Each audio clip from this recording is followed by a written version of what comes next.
আৰু মানে আপোনাৰ মই যদি হয়তো মানে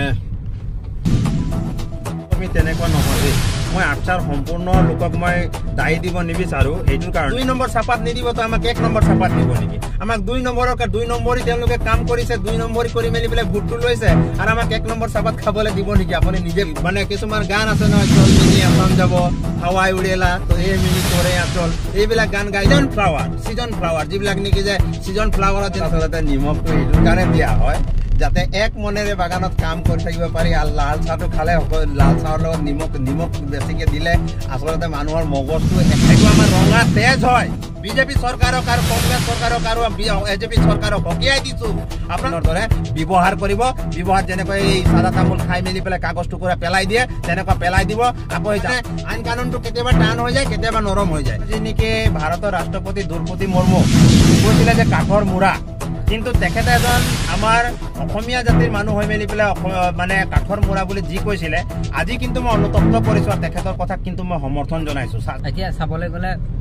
প্ৰতিটো ক্ষেত্ৰত আপুনি ৰাজনৈতিক লৈ পেলাই মাত মাতি আহিছে বা শ্ৰমিকৰ হিচাপে একত্ৰিত হৈ পেলাই আগবঢ়াই নিয়াৰ চেষ্টা চলাইছে আগন্তুক দিনবিলাকত আপুনি 2026 চনত নিৰ্বাচন খেলাৰ সপোন আছে নেকি এলাউদ্দিন ডাঙৰী আপোনাক মই অতি দুখেৰে কওঁ আজি মোৰ মা নাই মোৰ মা থকা হলে আজি আপুনি হয়তো মই আপোনাক আৰু বহুখিনি কথা মই ক'ব কৰিব পাৰিলো হয় কিন্তু মোৰ মা নাই মা মোৰ ঢুকালে মা মোক কৈছিলে যে বেটা তই এইবিলাকত আচলতে আগ নাবাঢ়িবি এইবিলাকত কিটো কাৰণে আগ নাবাঢ়িবি তোৰ ওপৰত পুলিচ কেছ মকৰ্দমা হ'ব তোক জেললৈ ল'ব তোৰ ওপৰত কেছ মকৰ্দমা হ'ব কেতিয়াবা তোক গুলিয়াইও দিব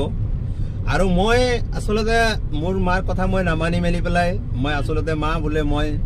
আপোনাৰ এইটো কথাহে অকল মই মনা নাই কিন্তু বাকীতো সকলো কথা মানিছো মই ৰাইজৰ হকে কাম নকৰিলে মই থাকিব নোৱাৰো তথাপিও মোৰ মা মোক বাধা কৰিছিলে যে ৰাইজৰ কাম কৰিছে বেটা অকমান সম্ভালি মেলি পেলাই কৰিবি আজি মোৰ মা নাই মা আজি মোৰ ঢুকালে আৰু মানে আপোনাৰ মই যদি হয়তো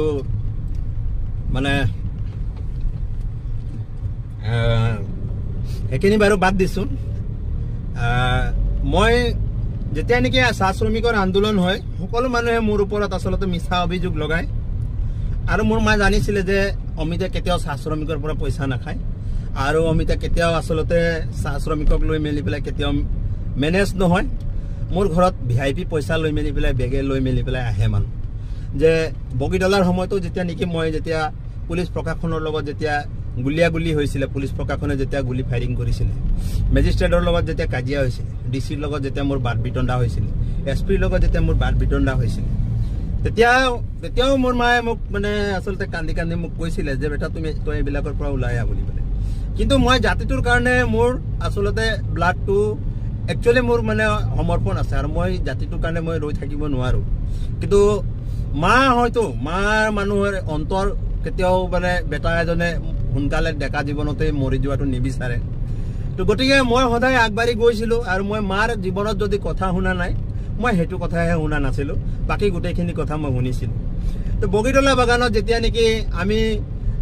চাহ শ্ৰমিকসকলক 2016 চনৰ পৰা আচলতে যি তাৰ সত্তাধিকাৰ আছিলে সমীৰ সুধীৰ ৰয় আচলতে সমীৰ সুধীৰ ৰয়ে যেটো নেকি আমাৰ চাহ শ্ৰমিকৰ লগত কৰিলে মই আচলতে তেওঁক ধৃত বুলি পেলাই কৈছো যে সমীৰ সুধীৰ ৰয়ে আচলতে বোনাস দিব নিবিচাৰে দৰমহা নিদিয়ে আৰু তেওঁলোকক মানে ৰেশন পাতি নিদিয়ে তাৰ পাছত তেওঁলোকক যিবিলাক যাৱতীয় সা সামগ্ৰী হেবিলাক নিদিয়ে ঘৰ দুৱাৰখিনি বনাই নিদিয়ে বা যিখিনি বিভিন্ন কামখিনি কৰিব লাগে সেই কামখিনি কৰি নিদিয়াৰ বিনিময়ত আমি বাৰম্বাৰ স্মাৰক পত্ৰ দিলো আৰু আমি বাৰম্বাৰ জনালো কৰিম বুলি কৈ নকৰে যেতিয়া বোনাছৰ সিজন আহিলে 2017 যেতিয়া বোনাছৰ সিজন আহিলে আমি তেতিয়া গোলাঘাট এলচি অফিস ঘেৰাও কৰি মেলি পেলাই আমি কাৰ্যসূচী ললো কাৰ্যসূচী লওঁতে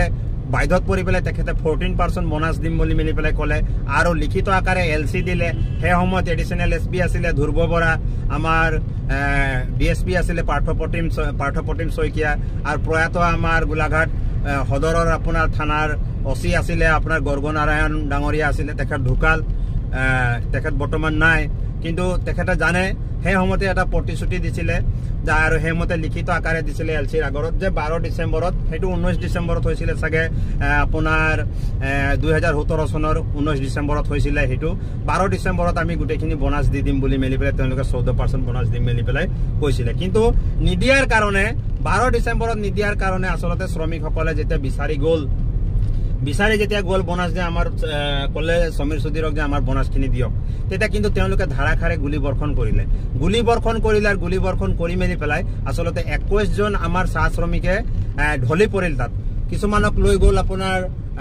গুজৰাটলৈ কিছুমানক গোলাঘাটৰে আৰু 2-এজন মৃত্যুও হ'ল আৰু তেওঁলোকৰ মৃত্যু হ'ল আৰু তেওঁলোকৰ পৰিয়াল এতিয়া বহুত দুখ কষ্টৰ মাজত চলিছে তেতিয়াৰ পৰাই চাহ বাগিচাখন বন্ধ আছে আৰু কিন্তু আমি দেখিবলৈ পালো বহু মন্ত্ৰী এমএলএ সেই সময়ত আহি কৰি মেলি পেলাই বহুত আশা দিলে আৰু আশা দি মেলি পেলাই আমাক নিৰাশা কৰিলে আৰু আমাক আচলতে যিবিলাকে আচলতে দুখ আচলতে গুলিত মানে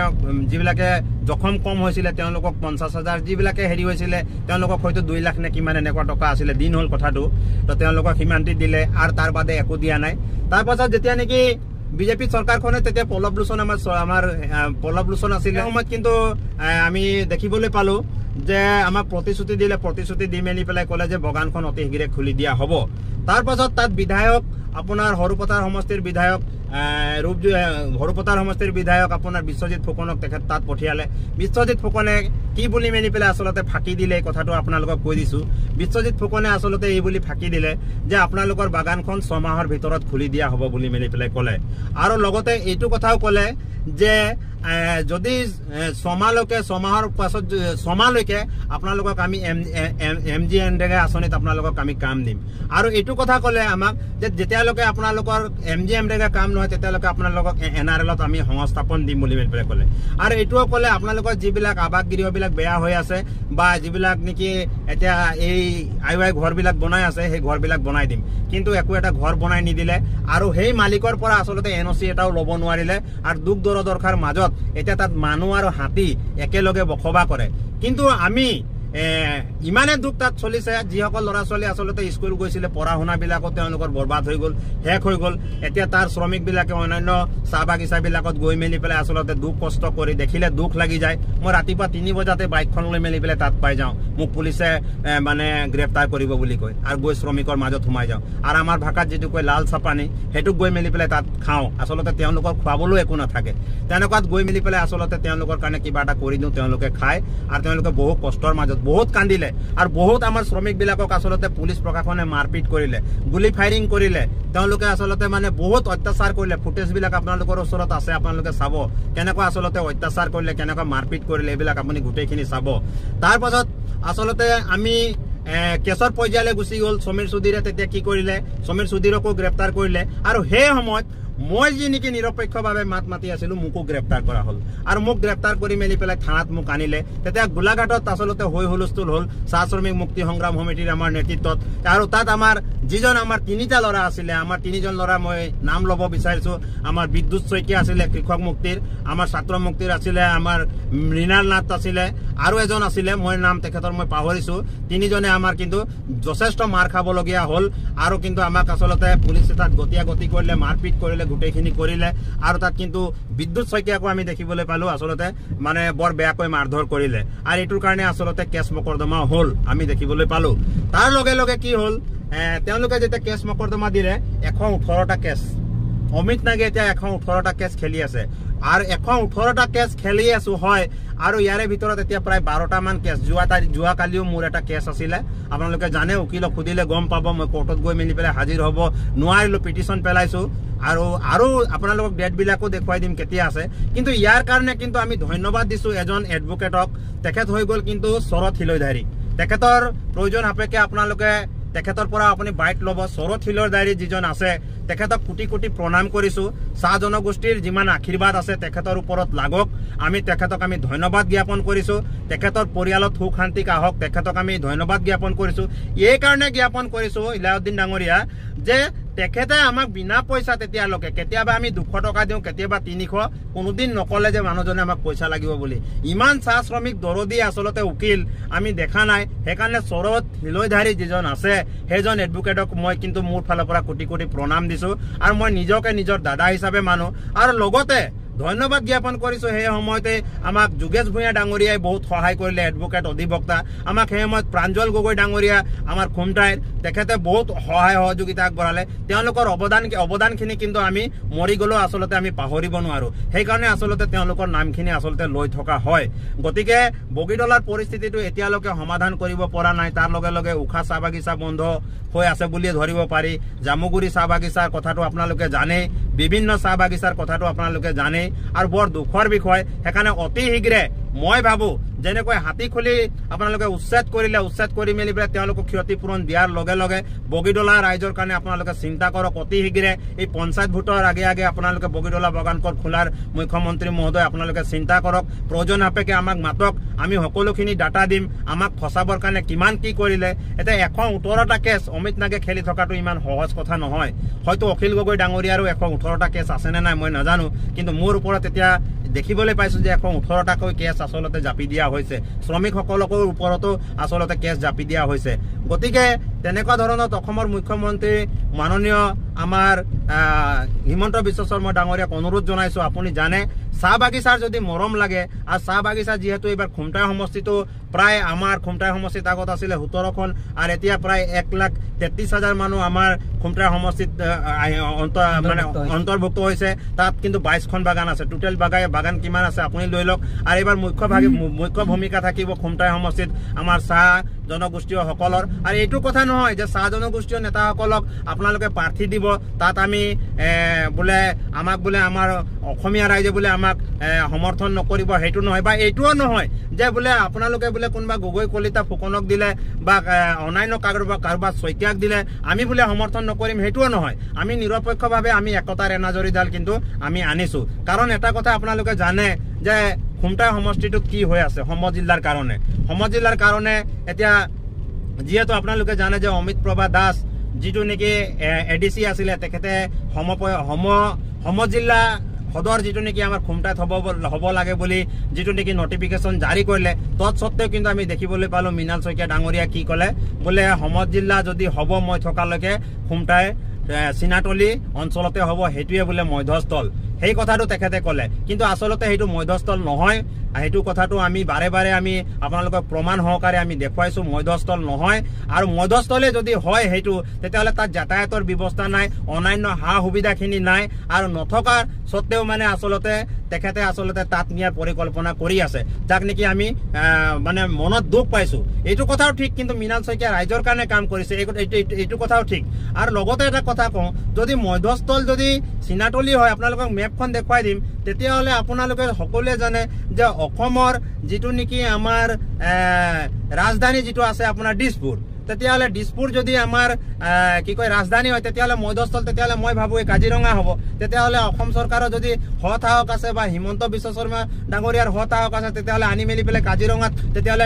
আমাৰ অসমৰ ৰাজধানীটো বহুৱাই দিয়ক বা গোলাঘাটখনো আপুনি চাব সেইটোও মধ্যস্থল নহয় বহুত জেগা আপুনি চাব মধ্যস্থল নহয় তো মধ্যস্থললৈ কথা নাই আমাৰ তাত কৃষি বিজ্ঞান কেন্দ্ৰ আছে আমাৰ তাত উপস্বাস্থ্য কেন্দ্ৰ আছে আমাৰ তাত আপোনাৰ আদৰ্শ চিকিৎসালয় আছে আমাৰ তাত আপোনাৰ পাঞ্জাব নেশ্যনেল বেংক আছে আমাৰ তাত হায়াৰ ছেকেণ্ডেৰী আছে এছডিসি অফিচ আছে আমাৰ আইবি অফিচ আছে আমাৰ লগতে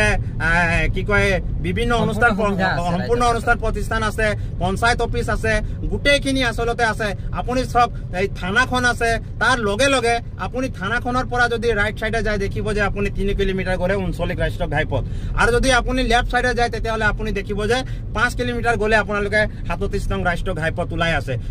গোটেইখিনি কমিউনিকেশ্যন তাত থকা সত্ত্বেও আসলতে এজন অসমৰ মাননীয় দক্ষ সুযোগ্য মই সুযোগ্য বুলি কৈছো আৰু দক্ষ বুলি মেলি পেলাই কৈছো মুখ্যমন্ত্ৰীয়ে আসলতে কিয় এই কথাটো শুনিব লাগে আৰু লোকৰ মতে কিয় আপুনি চলিব লাগে সেই মতে আপুনি নচলি মেলি পেলাই বা সৰুপথাৰ সমষ্টিৰ যিজন বিধায়ক আছে আপুনি তেখেতক চিনি পোৱা নাই আমি আসলতে সৰুৰ পৰা তেখেতক জানো তেখেতে যি নেকি লোকসভা নিৰ্বাচনতে যি নেকি আপোনাৰ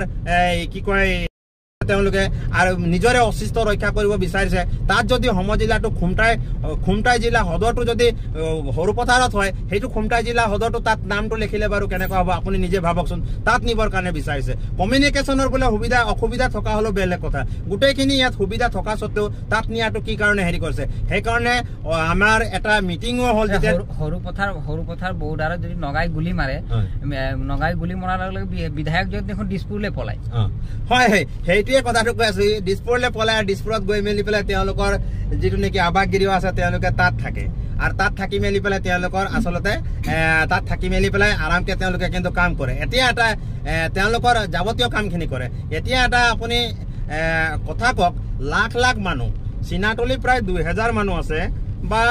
3500 মানুহ বা 2000 বা ধৰিলো বাৰু 10000 ধৰি ললো কিন্তু আমাৰ সব সমষ্টিখনত কিমান ভোটাৰ আছে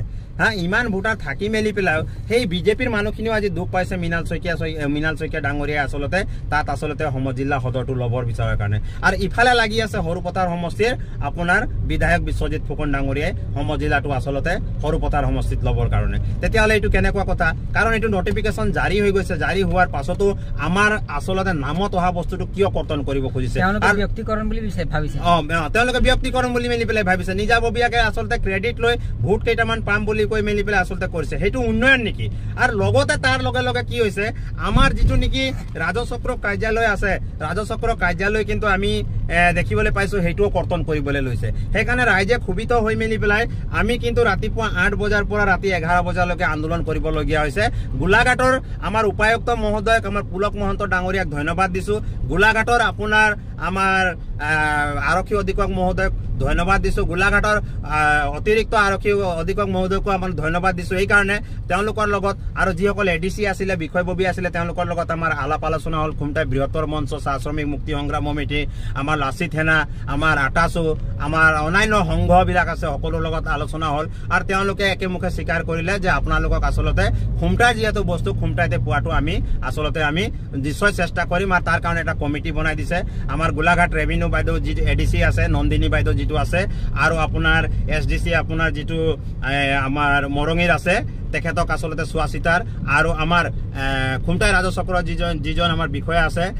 ৰাজচক্ৰ বিষয়া মহোদয় আছে তেখেতক আচলতে অতি শীঘ্ৰে প্ৰতিবেদন দাখিল কৰিবলৈ দিছে আৰু আমাৰ আশা আৰু বিশ্বাস আছে যে কোনো হাই হুলস্থুল হলো কোনো আৰু আন্দোলন নোহোৱাকে যাতে মানে এই সমজিলা সদৰ আৰু আমি খুমটাই আপোনাৰ ৰাজচক্ৰ কাৰ্যালয়টো আমি পাওঁ সেই কথাটো আমি ভাবিছো নহলে ইয়াৰ উপায় নাই আমি বিজেপি চৰকাৰক বৰ্জন কৰিব লাগিব লগতে ৰাষ্ট্ৰীয় ঘাইপথ আমি অৱৰোধ কৰিব লাগিব লাগিলে গুলি খালো খাম আৰু যি হওক নহওক আৰু লাগিলে আমি 39 নং ৰাষ্ট্ৰীয় ঘাইপথো আমি অৱৰোধ কৰিম ৰেল অৱৰোধ কৰিম বা অন্যান্য কাৰ্যসূচীও কিন্তু আমি লবলৈ কিন্তু আমি বাধ্যত পৰিম সেইকাৰণে অসমৰ মাননীয় মুখ্যমন্ত্ৰী ডাঙৰীয়া তেওঁলোকে আপোনালোকক খলঠেকত পেলাব বিচাৰি আছে সেইকাৰণে আপুনি নৱপ্ৰজন্মৰ ওপৰত যেতিয়া আপুনি দেখিবলৈ পাইছো যে কিছুমান ক্ষেত্ৰত আপুনি আচলতে নজৰ দিছে বা চকু ফুৰাইছে সেইটো ভাল কথা গতিকে মানুহৰ বয়স কিমাননো 60-70 বছৰ 80 বছৰলৈকে জীয়াই থাকিব আপুনি এনেকুৱা এটা কাম কৰি যাওক যি কাম কৰিলে যাতে নেকি আপোনাক প্ৰশংসা কৰিব কিন্তু এনেকুৱা এটা কাম নকৰিব যিটো নেকি প্ৰফুল্ল মহন্ত কেতিয়াও মানুহে যেনেকৈ নেকি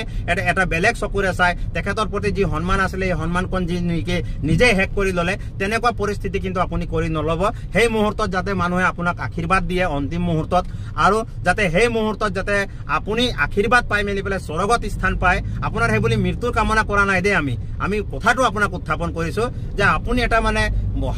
লাখ মানুহ মই ভাবো সেইদিনাখন সপ্তাহ দিনৰ কাৰণেও যদি অসম বন্ধ হৈ যায় আপোনাৰ কাৰণে মই গৌৰৱ বোধ কৰিম যে অসমৰ মাননীয় মুখ্যমন্ত্ৰী ডাঙৰীয়াই আচলতে এনেকুৱা এটা কাম কৰি যোৱাৰ কাৰণে তেখেতে আজি এই সন্মানটি পাইছে বুলি মেলি পেলাই মই চাহ শ্ৰমিক মুক্তি সংগ্ৰাম সমিতিৰ তৰফৰ পৰা মই এইটো কামনা কৰিম আমাৰ চাহ শ্ৰমিক ৰাইজে আমি কামনা কৰিম ধন্যবাদ।